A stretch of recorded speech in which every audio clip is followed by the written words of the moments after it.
বউ আনতে গিয়ে শ্বশুরবাড়ির পাশবিক নির্যাতনে পাগল হয়ে ৩ বছর অন্ধকার ঘরের হাঁটু সমান কাদাই যেন শহীদুলের একমাত্র সঙ্গী হয়ে উঠেছে।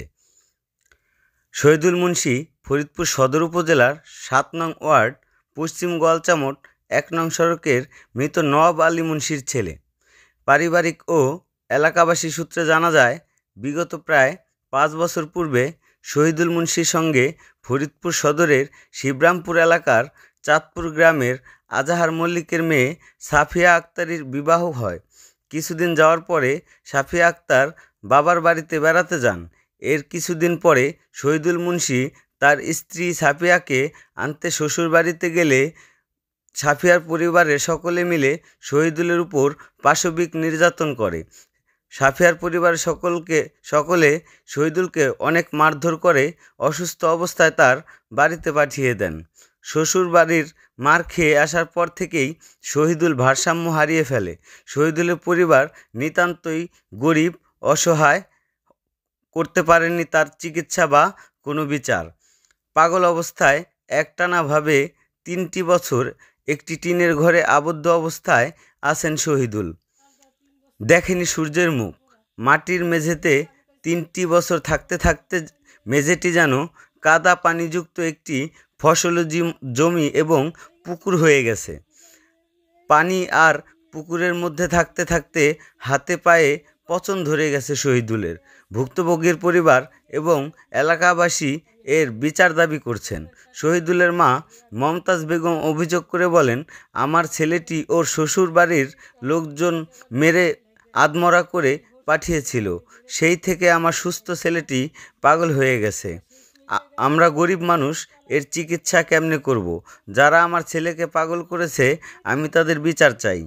স্থানীয় মুরব্বী তোতা মিয়া বলেন, ছেলেটা খুব ভালো ছিল, রাজমিস্ত্রির কাজ করত।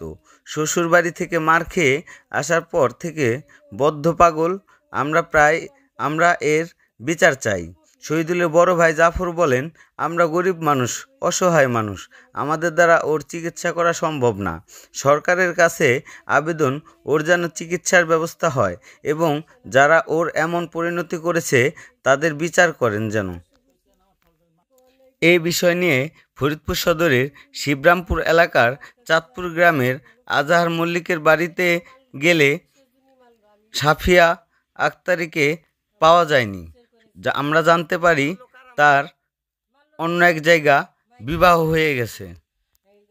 ফলে সাফিয়া আক্তারের সাথে আমরা কোনো যোগাযোগ করতে পারিনি। এদিকে সাফিয়া আক্তারের মা অস্বীকার করে বলেন, আমরা শহীদুলকে কোনো মারধর করিনি, ও এমনিতেই পাগল, এজন্য আমরা আমার মেয়েকে ছাড়িয়ে অন্যত্র বিয়ে দিয়েছি। এ বিষয়ে সাফিয়া আক্তারের মামা বলেন, আমি প্রথম থেকে জানতে পারি এবং বুঝতে পেরেছিলাম ছেলেটির মাথায় সমস্যা আছে।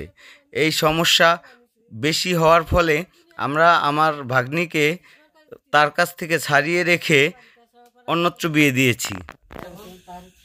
ওই আমার বাড়ির পাশে শহীদ নামে ছেলেটা আর ওই জাফর, ওই শহীদ ছেলেটা খুবই ভালো, রাজমিস্ত্রির কাজ করতে আগে। তার ভাইটি বিয়ে করাইছে, তার শ্বশুরবাড়ি গেছে বোয়ানবের জন্য। বোয়ানের পরে বোয়ানের গেছে, বোয়ানবের গেলি ওর মারধর করছে, বসবে না। সেন থেকেই ও পাগল।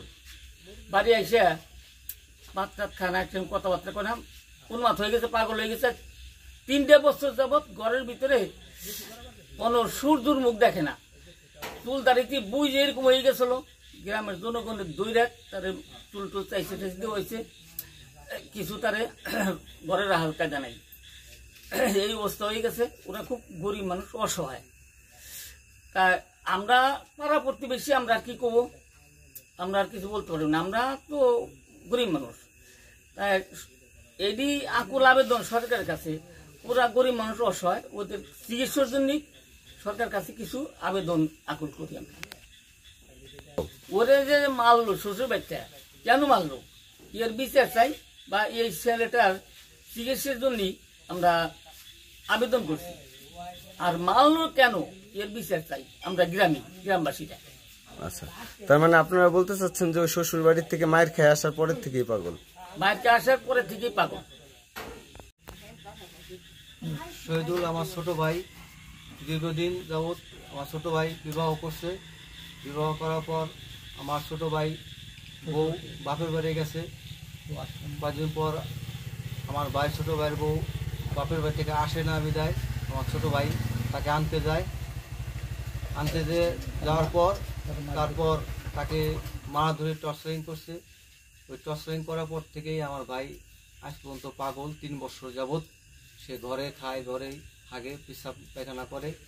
আজকে আমাদের গ্রামের লোকজন, প্রতিবেশী যারা আছে তারা ধরে তাকে আজকে পরিষ্কার করছে। আমি বলতে চাইতেছি যে আমার ছোট ভাই দরিদ্র, আমিও দরিদ্র, তাই সরকারের কাছে আমার কিছু আবেদন যাতে আমার ছোট ভাই চিকিৎসা ব্যবস্থা করা হয়। আর আমার ভাইকে যে এই টর্চারিং করা হয়েছে এই জন্য আমি বলতেছি যে তাদের জন্য জিজ্ঞাসাবাদ করা হয়, কেন এই টর্চারিংটা করা হইল। আমি সাপিয়ার মা। আমি মেয়ে, আমার স্বামী নাই, মেয়ে বিয়ে দিয়েছিল, ছোটো ছেলে ছিল।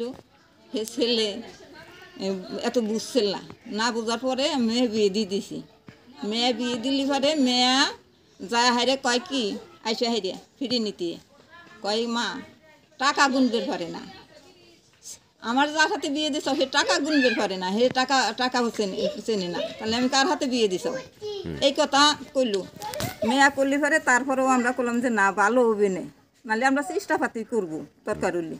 এটা ছেলের হাতে দিয়েছি, এটা খেলা তো না, তাই এটা ছেলের হাতে দিয়েছি। আমরা আবার মানে 10 করলে আমরা চেষ্টা করি আমরা দেখবো, তেমনি তুমি যাও কয়া আমরা সকলটা দিয়ে পাঠা দিছি। হে গেছে যা হাইরে হে হে অনেক কষ্ট দুঃখ মনে করে হে বাড়ি আইছে। বাড়ি আসলি পরে আমরা ই করি নি কে যে যাক গে হে আবার পর মেলা দিন পরে আবার আইছি। হ্যাঁ আসলি পরে তারপরে আমরা ওরা নিয়ে যাবি। আমরা কইছি যে সোনারে তোমার নিবের দেবো না, তোমার বাপ মা পাঠা দাও গে, তোমার বাপ মা এসে নিবি কি না নিবি সেটা তারা বুঝবে না, এটা কয়ে আমরা পাঠা দিছি। এইটুকু আমার শেষ কথা।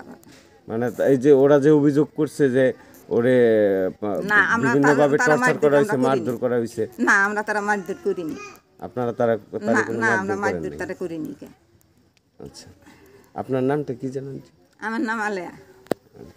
আমার নাম মোহাম্মদ শকুর আলী।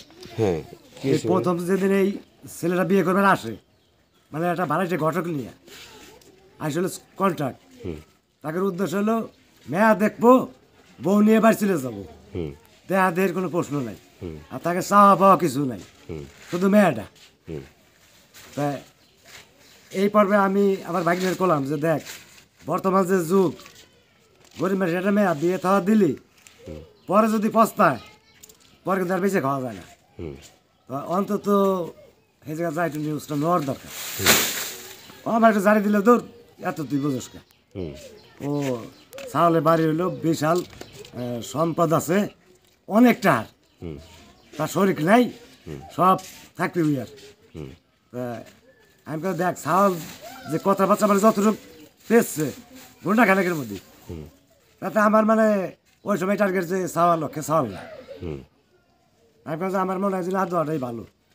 তারপরে আমার মানে ওভারটেক করলো, ওভারটেক করে বিয়ে দিল, বিয়েটা দিয়ে তারপরে কি হলো কাকা? দেওয়ার পরে ওই বাগনি হলো গিয়েছে, যা আসলে যদি সংসার করার মতো স্বামী না হয়, টাকা পয়সা যতই থাক, হ্যাঁ করবি কি? ও আসে ও পরে বাড়ি চলে আসে, ওলো আর যাবি না। কিন্তু আমার বাগনি হলো এবার 10 জনের ভিতরে চলাফেরা করে, তার মান সম্মানের ব্যাঘাত ঘটে যাবি, নিজে মাতবাড়ি করছে। ও আমার ওই বাগনি হলো আবার জোর করে পাঠাইছিল পরের বার, মানে ওর কিন্তু যাওয়ার কোনো ইচ্ছেই ছিল না। তো এই যে ওর মানে শহীদ, হ্যাঁ শহীদুল যে ওর বউ সাফিয়ারে নিতে আসলো, হ্যাঁ আসার পরে মানে ওদের অভিযোগ এখান থেকে প্রচুর মারধর করে। সাফিয়ারে খালি নোয়া না, ও প্রথম যেদিন এই যাতে বিয়ে করে মানে বউটা নিয়ে যায়, ওর সাথে হলো ওর একটা ভাবি নাকি জনাইছে আর একটা ভাই। এই অটোর ভিতরে আমার বাগনির বাম বিরে বসে, আর ও যা বসলো যা এলো সামনে যে ব্যাক সিট, ওই সিটে যা ও বসলো, আর ওর সাথে যে ভাড়াটি আইছে হ্যাঁ বসলো আমার বাগনির কাছে। তখন আমি ওই সময় আমি এই সারা বিয়ে কাছে চাওয়াল, তুই যে বিয়ে করবে আইসার তোর বোর কাছে তুই বসবি না তোর ভাড়াটে বসবি? কারণটা কি রে? আমি লোকমান্য নগদ কইছি ওই সময়। তা এরপরে আবারও ওই বাগনিটা আবারও পাঠাইলো, এই বাগনি পরের বার আইসে আর ওই যে আর যায় নাই, আচ্ছা তারপরে যায় না হয়তো তার মানে কিছুদিন পরে মানে যে চাউলটা নিবে আইছিল ওরা তো মানে আরো একজন লোক আইছিল। তারপরে আমার বোন কইলো যে আরে কি করবো, আমার চাওয়াল আশরাফ তো মানে না, ও তো দিবার চায় জোর করি, মানে টাকা পয়সা খরচ হয়েছে। তাই আমি যে বুড়ে যদি সংসার করার মতো চাওয়াল তো আমি তো আগেই দেখছি যে ও হবি না, সংসার করার মতো না। তারপর যদি তুই দেখ তোর মেয়েটা যদি একটা অ্যাক্সিডেন্ট ঘটায় এটা তো তোর তাই যাবে না, তো টাই বড় না তোর মেয়েটা বড়, ওই একবার বিয়ার দোষ হয়েছে অজ্ঞা, যদি না যায় তাহলে জোর করে পাঠাইস না, বাড়ি বসে থাক, যদি কোনোদিন নসিবি থাকে বিয়ে সাথে দিবি। তাহলে কিন্তু ওই ছেলেটা ওরা মারার দ্বারা কিচ্ছু করা হয়নি।